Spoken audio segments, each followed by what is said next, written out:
મૂંઝાય છે માનવ સાને, ખોલ ગીતા ઉકેલ છે પાને પાને. એ જ રીતે મૂંઝાય છે લોકતંત્ર સાને, खोल भारत देशનું બંધારણ कायदो અને व्यवस्था છે पाने पाने.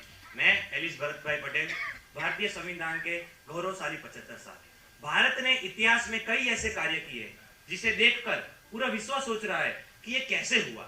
ऐसा ही एक कार्य कि जहां लोकतंत्र के बंधारण के औसतन आयुष्य मात्र 17 साल हो, वहां भारत जैसा देश जहां हर 12 किलोमीटर पर लोगों की बोली बदल जाती है, हर 40 किलोमीटर पर लोगों के वेश बदल जाते हैं, ऐसा विविधता से भरा देश जहां सामाजिक, आर्थिक, धार्मिक और भौगोलिक विविधता है, उस देश के बंधारण ने 75 साल का सफर तय कर चुका. 1000 दिन से ज्यादा चलने वाली वो बंधारणीय सभा, वहां हमारे दूरदर्शी नेताओं ने सोचा कि अभी कुछ कायदे कानून ऐसे हैं जिसे अभी भारत में लागू करना उचित नहीं है. उन्होंने ऐसे सारे कायदे कानून को भारतीय संविधान के भाग 4 राजनीतिक मार्गदर्शक सिद्धांत में रखा और सोचा कि आगे जाके जब हमारा देश सक्षम होगा तो हमारे देश के राज्य उन मुद्दों पर विचार करेंगे और उन्हें अवश्य अपने देश में लागू करेंगे. लेकिन आज बड़े गर्व की बात है, वो कायदे कानून, फिर वो चाहे यूसीसी हो, जीएसटी हो कि राइट टू एजुकेशन, वो भारत के एक राज्य में नहीं बल्कि पूरे भारतवर्ष में एक साथ लागू हो सके, ऐसा सक्षम हमारा भारत देश बन चुका है.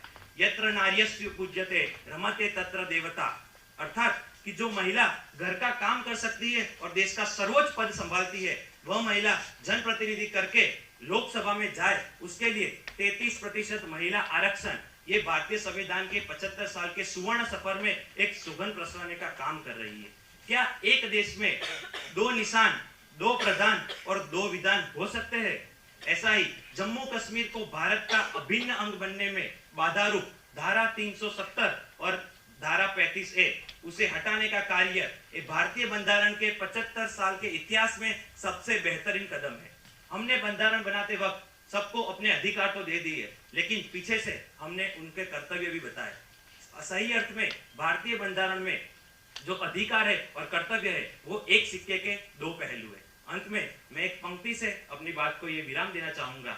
हम दिन 4 रहे या ना रहे, ये भारत देश रहना चाहिए और इस देश का लोकतंत्र रहना चाहिए. भारत माता की जय.